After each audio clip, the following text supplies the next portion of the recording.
आज हम +1 का जो है +1 केमिस्ट्री का नेक्स्ट चैप्टर जो है हमारे पास एटॉमिक स्ट्रक्चर, इसका नेक्स्ट टॉपिक हम पढ़ेंगे। हमारा आज का जो टॉपिक है वो है थॉम्सन मॉडल ऑफ एटम।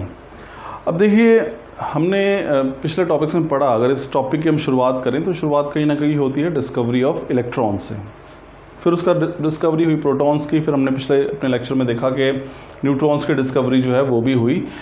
अब जब इन सब की डिस्कवरी हो गई तो एक सबसे बड़ा सवाल जो है वो खड़ा हो गया। सवाल ये खड़ा हुआ कि हमने पता कर लिया कि एक परमाणु के अंदर इलेक्ट्रॉन्स भी होते हैं, प्रोटॉन्स भी होते हैं और न्यूट्रॉन्स भी होते हैं, लेकिन अब सबसे बड़ा सवाल ये है कि परमाणु के अंदर या किसी एटम के अंदर इनकी व्यवस्था कैसी है, इनका डिस्ट्रीब्यूशन कैसा है, यानी कि एक परमाणु की संरचना होती क्या है, कहाँ पर इलेक्ट्रॉन उपस्थित होते हैं, कहाँ पर न्यूट्रॉन होते हैं, कहाँ पर प्रोटॉन होते हैं। तो वो जो एटम का स्ट्रक्चर है, या इसको आप कहें परमाणु की संरचना, वो समझाने के लिए बहुत सारे मॉडल जो हैं वो प्रस्तुत किए गए। तो हर एक मॉडल जो है वो आता रहा और हर एक मॉडल में कुछ खासियत भी रही, कुछ अच्छे पॉजिटिव पॉइंट्स भी रहे और हर मॉडल में कुछ ना कुछ कमी भी रह गई। तो उन कमी को जो है वो बाद में नए वैज्ञानिक आए, उन्होंने अपना एक और मॉडल दिया, उसमें उस कमी को दूर करने का प्रयास किया, लेकिन वो कमी दूर हो गई, फिर कोई और कमी आ गई।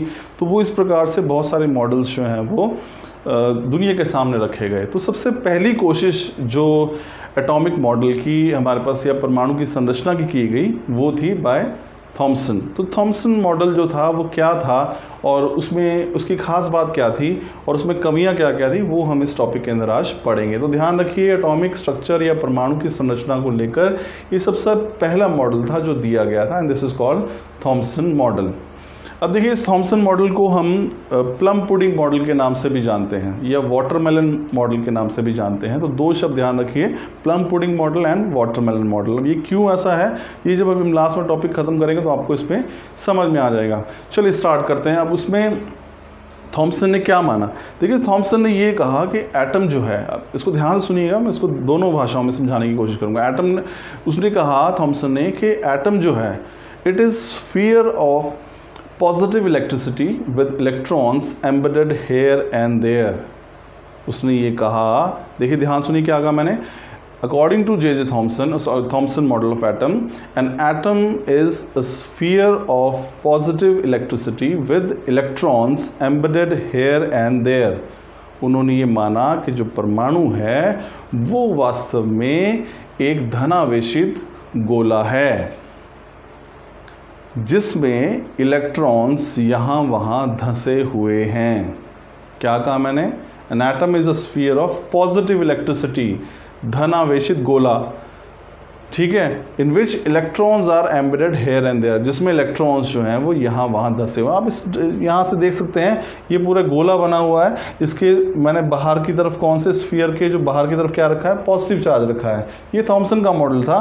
तो sphere of positive electricity with electrons embedded here and there, तो ये इसमें इलेक्ट्रॉन जो है जगह जगह पर धंसे हुए थे और ये गोला था, धनावेशित गोला था। तो ये था हमारे पास थॉम्सन का मॉडल कि एक जो परमाणु है वो वास्तव में क्या है, वो वास्तव में एक धनावेशित गोला है जिसमें इलेक्ट्रॉन जो है वो यहाँ वहाँ धंसे हुए हैं। तो ये था हमारे पास थॉम्सन का मॉडल। अब देखिए, इसकी अगर आप तुलना करेंगे तो ये इसकी तुलना आप तरबूज से कर सकते हैं, वाटरमेलन से कर सकते हैं। तभी इसको वाटरमेलन मॉडल भी कहा। मैंने आपको समझाया था कि क्यों इसको हम वाटरमेलन मॉडल कहते हैं। इसे देखिए, आप इस तरह से लग रहा है, ये अगर आप तरबूज का बाहरी हिस्सा कटा हुआ अगर इसे आप मान रहे हैं तो ये इलेक्ट्रॉन्स क्या हैं, ये इसके आप तुलना कर सकते हो, ये उसके जो अंदर बीज होते हैं उनसे तुलना कर सकते हो। तो इसीलिए हम इसको जो है वाटरमेलन मॉडल भी कहते हैं। हम इसे प्लम पुडिंग मॉडल भी कहा जाता है। प्लम पुडिंग मॉडल का मतलब देखिए आपने, यानी केक अगर आपने देखा होगा, केक के अंदर क्या करते हैं, बीच में जब केक बनता है तो उसके बीच में बहुत सारे मेवे डालते हैं, ड्राई फ्रूट्स डालते हैं, उनको हम पुडिंग्स बोल देते हैं। तो वो बीच बीच में कहीं ना कहीं जो सूखे मेवे डाले गए हैं वो उससे तुलना की है। इसे आप केक मान सकते हैं और इसमें छोटे छोटे जो है ये आपको इलेक्ट्रॉन्स जो दिख रहे हैं उसकी तुलना मेवों से की गई, उन ड्राई फ्रूट से की गई है जो इसके अंदर हम डालते हैं। तो इसीलिए हम इसको प्लम पुडिंग मॉडल या फिर वाटरमेलन मॉडल भी कहते हैं। अब बात करते हैं इसकी पॉजिटिव फीचर्स की, यानी कि इसमें ऐसा क्या खास हुआ। देखिए, इसमें सबसे अच्छी बात जो रही वो ये कि इस मॉडल ने सबसे पहले जो है वो इलेक्ट्रिकल न्यूट्रलिटी को एक्सप्लेन किया एटम की, यानी कि जो परमाणु होता है, जो उसकी उदासीनीकरण जो प्रवृत्ति होती है, सबसे पहले उसके बारे में बताया। उन्होंने क्या बताया इसके बारे में, उन्होंने कहा कि जो धनावेशित गोला है यानी कि जो पॉजिटिव स्फीयर है उस पर जितना चार्ज है उतने ही इलेक्ट्रॉन्स जो है वो अंदर धंसे हुए हैं। तो बाहर का जो पॉजिटिव चार्ज जितना है उतना ही अंदर नेगेटिव चार्ज भी है। तो पॉजिटिव और नेगेटिव चार्ज जो है दोनों बराबर हैं, जिसकी वजह से वो एक दूसरे को प्रभाव को ख़त्म कर देंगे और एटम जो है वो एज अ सच जो है वो न्यूट्रल रह जाएगा यानी कि उदासीन हो जाएगा।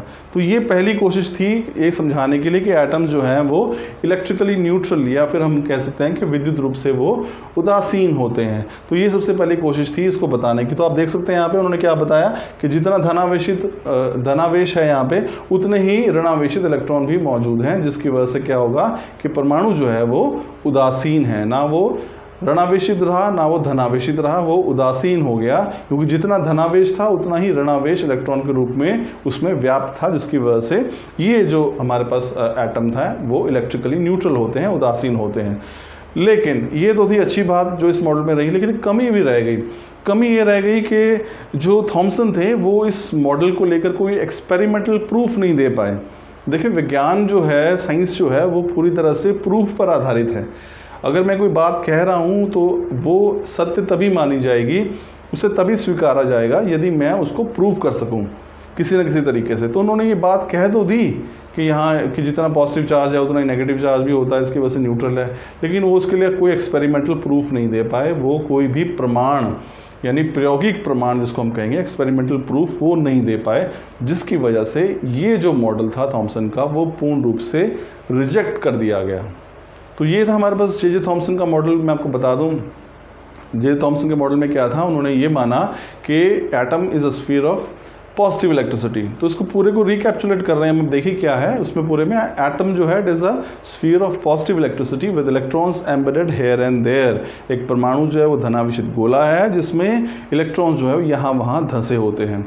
इसकी सक्सेसफुल जो ये क्यों रहा, because it was for the first time that this model explain the electrical neutrality of the atom. ये क्यों जो है सफल रहा, क्योंकि इस मॉडल ने पहली बार किसी भी परमाणु के उदासीन प्रकृति को जो है वो समझाया। लेकिन फिर कमी क्या रही, लिमिटेशन क्या रही, that Thomson fail to provide any experimental proof, hence this model was rejected. जो थॉमसन थे वो अपने इस मॉडल के लिए जो तर्क वो दे रहे थे उसको समझाने के लिए, उसको साबित करने के लिए वो कोई भी प्रमाण, प्रायोगिक प्रमाण, एक्सपेरिमेंटल प्रूफ जो है वो नहीं दे सके, इसलिए मॉडल रिजेक्ट हो गया। और फाइनली इस मॉडल को हम प्लम पुडिंग मॉडल या फिर वाटरमेलन मॉडल भी कहते हैं, क्योंकि अगर आप इस मॉडल को देखेंगे तो आप इसकी तुलना जो है आप कर सकते हैं वाटरमेलन के साथ या फिर एक केक जिसमें बहुत सारे मेवे जो हैं वो भरे हुए हैं। So this was all about Thompson model. ये सबसे पहला मॉडल था। नेक्स्ट हम पढ़ेंगे रदरफोर्ड एक्सपेरिमेंट। उनमें ध्यान रखिए कि रदरफोर्ड एक्सपेरिमेंट में न्यूक्लियस की खोज होगी, मैं वहाँ चर्चा करूँगा तो मैं आपको बताऊँगा उसमें। So this was all about Thompson model students, thank you.